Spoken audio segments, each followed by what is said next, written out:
Well. It appears we have just had the biggest day of modern NBA fandom history. This is quite honestly fucked. This is an absolutely insane day to be part of the NBA commentary at. I think I was either part of a group chat or messaging altogether like 10 to 15 people. Marco had a really funny comment where he was going to the movies tonight and said he was at Woolworths, and he's like, man, I don't know how everyone's just walking around acting like nothing happened. Luka Doncic has been traded for Anthony Davis pretty much. The details are that the Los Angeles Lakers have received Luka Doncic, Maxi Kleber, and Markieff Morris. The Dallas Mavericks have received Anthony Davis, Max Christie, and a 2029 first-round pick from LA. And the Utah Jazz get Jalen Hood-Schifino and 2 second-round picks. So, Shams Charania dropped the biggest sham bomb of his whole entire life. He actually went on ESPN shortly after and said this is the biggest piece of news that he has ever seen or been a part of, which is very, very fair enough. He tweeted that he tweeted the details of this trade, and everyone just assumed that he'd been hacked for about 10 minutes there. Ryan Blackburn of Locked On Nuggets was doing a pod with Matt Moore. They're doing like a live breakdown of the Denver Nuggets' tight win over the Charlotte Hornets. And then Ryan's like, hey, check your phone. Something just happened. I just got this thing. I just got this tweet. And then Matt Moore was like, oh, nah, that's got to be fake. And then they go quiet for like 5 minutes. And then he goes, man, like we should start talking about this as like the biggest generational hacking of all time. Like hacking an account with 2.5 million followers, like have we ever seen a hacking this big before? And then a couple of minutes pass and they go, oh, hold on, 5 other reporters have seconded this. This is legitimate. So after everyone got over the fact that it wasn't fake, some of the details trickle out. Everyone starts losing their mind, rightfully so. And far out, the details are almost more scary than the actual trade. Tim McMahon, who works for ESPN, he's very plugged in with the Dallas Mavericks. He was the first guy that Nico Harrison, the GM of the Mavs, spoke to and gave some quotes because, people have said Nico Harrison should be drug tested. Was this trade fake? Like, it's a completely just response. And he gave Nico Harrison the opportunity to talk about why the fuck he just traded a 25-year-old who has made more All-NBA teams than any other player in NBA history at his age, more than his new teammate LeBron James, mind you. He's made 5 compared to LeBron's 4. And he said, and I quote here, quote, I believe that getting an all-defensive center and an All-NBA player with a defensive mindset gives us a better chance. We're built to win now and in the future, unquote. Far out. That is incorrect on so many levels. I mean, technically it is correct. Like, if you trade for Russell Westbrook today, I guess you're getting an MVP and you might win the press conference. But that's the sort of level that we're talking about. Anthony Davis is 33 years old. He has only succeeded at the highest level as a second option next to a great player, which is fine. I'm not trying to put him down, but it's like he's very defined as a go-to second option, and he can do that. And he's been traded for Luka Doncic, who looks, as of the past couple of years, he made the Western Conference Finals and then he made the finals. He's dragged a team to the heights of basketball at such a young age. It looks like he's going to be the number one go-to option on a title contender for the next 10 years. You simply just need to surround him with fine players and shooting. And they've traded that for a 33-year-old Anthony Davis who has major injury concerns in his own right. Further quotes from Nico Harrison, I won't quote, but I'll paraphrase. He said that the team was worried about his commitment to conditioning and didn't want to pay him his next contract. So Luka Doncic was eligible, assuming he made All-NBA next year. I think he might be out of the 65 game rule now, but assuming he made All-NBA next year, he would be eligible for a second Supermax contract, which would pay him $345 million across 5 years. Now that he's been traded to the LA Lakers, and you can only give the Supermax, I don't have it in front of me, but yeah, you can only give the Supermax. The Lakers can't. they can only offer him a maximum of 5 years, $229 million. We'll talk more about the Lakers in a second, and just how much cap space that's going to open up. But for the Dallas Mavericks, like, you've traded a guy who, if you just have him on your roster, you're in the title discussion for years to come. If you're worried about his conditioning, like, that could be on you, but also everyone's been worried about his conditioning for years, and he just rocks up, plays himself into shape, and is always in the MVP discussion. I don't think he has been such a red flag conditioning-wise that it's like, oh my god, get off this toxic asset. You have a guy who will drag your team to where you need to be, and fuck, man, like, Jamal Murray starts the season a little bit overweight. Like, you're not going to trade him for fucking peanuts. Anyway, their team is now, let's talk about the Mavs. Their depth chart, assuming everything's healthy, and I think that's a very scary assumption to make, is Kyrie Irving, Dante Exum, Spencer Dinwiddie at the 1, at the 2, Jaden Hardy, Quentin Grimes, at the 3, Najee Marshall, Klay Thompson, at the 4, Anthony Davis and PJ Washington, and the 5, they still have Derek Lively and Daniel Gafford. And that team, the absolute max of what that team can do is, well, I think it's maybe win a round, maybe win 2 rounds, but whatever the max is, I think we have to see the ceiling of that team this year. Kyrie Irving's 32 years old, Anthony Davis is 33 years old. They have plenty of injury concerns. Kyrie Irving, despite getting past it in the past couple of years, has a lot of off-court concerns as well. This is the year for this team to be good. They're only going to get worse. They have no real rising star. Like, Quentin Grimes and Jalen Hardy are good pieces, but they're definitely not dragging you into contention. They don't really have anyone who's getting better. This is the team. So they've traded Luka Doncic, who, if you just surround him with shooters, as the years progress, you're going to get more access to more future first round picks.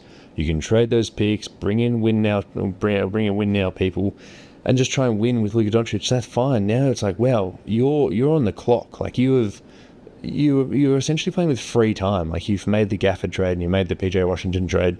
You can just do those trades every fucking 12 to 18 months, and I'm sure every Mavs fan will be happy. You are now on the clock where this is your time to win, and you just simply don't have a team good enough to win. Like, this team with that the Dallas Mavericks have, even if everything gels perfectly and everyone's fully healthy, they're nowhere near as good as the Cavs, the Thunder, or the Boston Celtics. And, like, they're just not going to have the continuity to get there because they've only got half a season to put it together. Fucking insane. Also, they owe future first-round picks to a couple of teams, one being the Charlotte Hornets next year as part of the PJ Washington trade. And they owe their 2029 first-round pick. They owe a 29 first-round pick swap with the Oklahoma City Thunder. So the Thunder just get a little bit richer. Let's not talk about the Mavs. It's actually quite depressing, and it's going to be very interesting to see how the players actually react. Anthony Davis finally gets to play with a center, but let's not talk about that. The Los Angeles Lakers, holy crap. They've got Luka, and they can just do what Nico Harrison's job should have been for the next 10 years. Just try and build around him. LA has always been a free agent destination. Now they're going to sign Luka to 5 for $229. Luka apparently didn't know that this trade was coming. You have to assume he wants as much money as he possibly can, so he'll be able to sign a longer deal with the LA Lakers. But if you're Luka, one, you've just lost over $100 million, which is quite fucked up. And I'm going to be very excited to see him play against the Dallas Mavericks just for the rest of his career. It's pretty much $100 million left on the table there.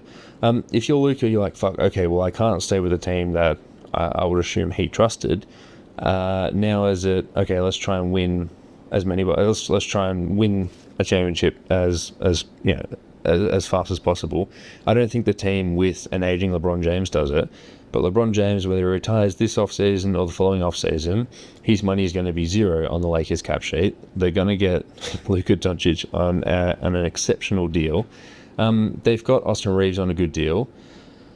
And then there's like Dorian Finney-Smith and a bunch of like the minimum dudes they gave with the player option, like the Jackson Hayeses of the world. This team's a blank canvas. And they're instantly getting a top 3 basketball player at a fucking third of a discount that he would have been otherwise, and you're a destination. So we know that the Lakers always get free agents, even when they've been bad. So the Lakers are just going to have they're, they're so fucking loaded and so stacked and so ready to be good. Like, I'm almost excited for LeBron James to retire now, just to see what they can do around, like, Austin Reeves isn't a perfect basketball player. I don't know if he's a starting basketball player on a really, really, really good team, but he's a great fit next to Luka Doncic, someone who has always sort of shown a desire to play with a scoring point guard. Austin Reeves can pass, he can shoot. He's just a fine dude to have next to Luka for the next couple of years. And then, when they just open up heaps of cap space, they're just going to say, okay, who wants to come to LA? We have enough money to buy anyone we want. Let's say LeBron doesn't retire this offseason, let's say he waits another year. That's the free agency year with De'Aaron Fox. There's also someone, Jimmy Butler trade. How fucking foreign does that seem right now? Can they just sign Jimmy Butler in the offseason, give him like a massive 2-year contract or like a 1+1 and like hope to play in free agency the following year? Also, because they only traded one first round pick in this deal, the Lakers still have access to the 2031 first round pick. So if the trade deadline's in 4 days, by the time you're listening to it, it'll be in 3 days. If they're not happy with their current roster and go, I don't really like Christian Koloko and Jackson Hayes as our center, let's go trade for one. Well, fuck, man, they can trade a first round pick plus tradable salary to just go get it. Like, if Adam Silver is to ever veto a trade in his career, I think this would be the one. Like, there was a few jokes on Twitter about David Stern should come back from the dead and veto this trade. David Stern vetoed the Chris Paul to the Lakers trade because he was trying to, in part because he was trying to create a market for the Clippers that were just a cursed franchise. This wouldn't be, hey, we need to stop Luka Doncic going there because we need another team to be good. This is too unfair, and you almost have to protect Nico Harrison against himself for making this trade. I don't... There was also a theory going around on Twitter that the NBA ratings are down. By the way, you should watch my most recent video on the Deep 2 film room, which you can find on YouTube/@thedeep2. Can't believe it's that simple. This is like Adam Silver's big brain play to put this trade together so that the ratings go up. Fucking, I don't know. I don't really want to get into that. I left my tinfoil hat on the YouTube channel, but the trade is so lopsided towards the LA Lakers that I'm seriously considering, was this orchestrated by Adam Silver? That is the amount of unfairness that we're talking about here. More details. The Dallas Mavericks only spoke to the Lakers about trading Luka Doncic. They didn't open it up to anyone else. Bobby Marks had a report that a few executives didn't know that Luka was available. So obviously the team is with lots of assets at their disposal, like the Utah Jazz or the Oklahoma City Thunder. Some of those teams just didn't know that he was on the cards. So instead of creating a market and saying, hey, look, we're going to trade Luka Doncic, he should be coming back February 8th. Give us your best offer, and then start to bid teams against each other. I'm sure someone like the Kings, who drafted Marvin Bagley ahead of Luka Doncic. I'm sure someone like the Kings might say, oh fuck, it's getting really desperate here. Here's our future, plus maybe De'Aaron Fox or something. I'm sure there would have been an incredible offer like that. Every single team would have lined up to try and trade for Luka Doncic. God, this is such an insane trade. But they didn't create a market. They wanted Anthony Davis. They wanted this exact guy to join their team. So they quietly went up to the Lakers and said, can we get Anthony Davis? Also, give us a fucking 2029 first round pick. And I'm sure the Lakers just fell over themselves saying yes. This is insane. This is insane. I also don't really like seeing the Lakers atop the West or like winning championships. I think it's been great seeing new teams win titles, or like teams winning titles for the first time in a very long time, seeing like smartly built teams put together a championship contender. The fucking Lakers winning like their 18th title or whatever the number is in a couple of years. Like, oh man, this is, yeah. In the immediate future, I don't think this makes the LA Lakers a title contender today. I think it makes them a title contender next year and the year after and the year after that and the year after that once they finally get to build around them. A few of the Warriors guys, sorry, it's Sean Carroll on the quick timeout with Sean Carroll. I have to mention the Golden State Warriors. A few of the Warriors guys are like, oh, does this make LeBron expendable? Is LeBron... Yeah, LeBron said he didn't know about the trade. Kevin Garnett on Instagram said he 100% knew about the trade. That's just how the business works. But, LeBron said the right thing. If LeBron didn't know about the trade, would he be a bit like, okay, my time in LA is up? Does he want to get traded? A few Denver guys on Twitter were like, all right, make it happen. Send LeBron to Denver and et cetera, for sending him to the Warriors, blah, blah, blah, blah. I don't think this makes LeBron expendable, and I don't expect a LeBron James trade. I think he's just going to retire at the end of the year or give it another year and play as second fiddle next to Luka Doncic. Don't really know how well that fits, but I know that the fit is better because now LeBron doesn't have to guard threes. Anthony Davis is gone. LeBron can play his natural position at the 4 next to Jackson Hayes or Christian Koloko or whoever they trade for. God, I feel like we need a week off the NBA just to digest this, but the fucking basketball game is going to get played tomorrow. God, Jamie, you should have pulled this up before we started recording, but Jamie, when's the next basketball game?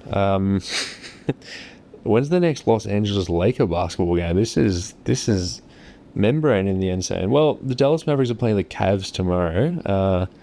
I wonder how they'll go without their star player Luka Doncic. And then the deadline's coming up. All right, so Tuesday the 4th, which would be Wednesday the 5th for our Australian listeners, Lakers are playing the Clippers. That'll be fun. Hopefully Luka's healthy for that. He said he'll be healthy for the 8th, but come back a little bit earlier.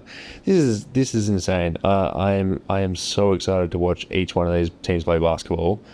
And God, I'm actually excited for how the Lakers can build this. They have a blank canvas and they're a destination and they can build around Luka Doncic. This is insane. And by the time this podcast is uploaded or by the time you're listening to it, Jimmy Butler might have a new team to play for. De'Aaron Fox might have a new team to play for. Yeah, this is great. Anyway, have a good night, everyone. And I'll speak to you next time I speak to you.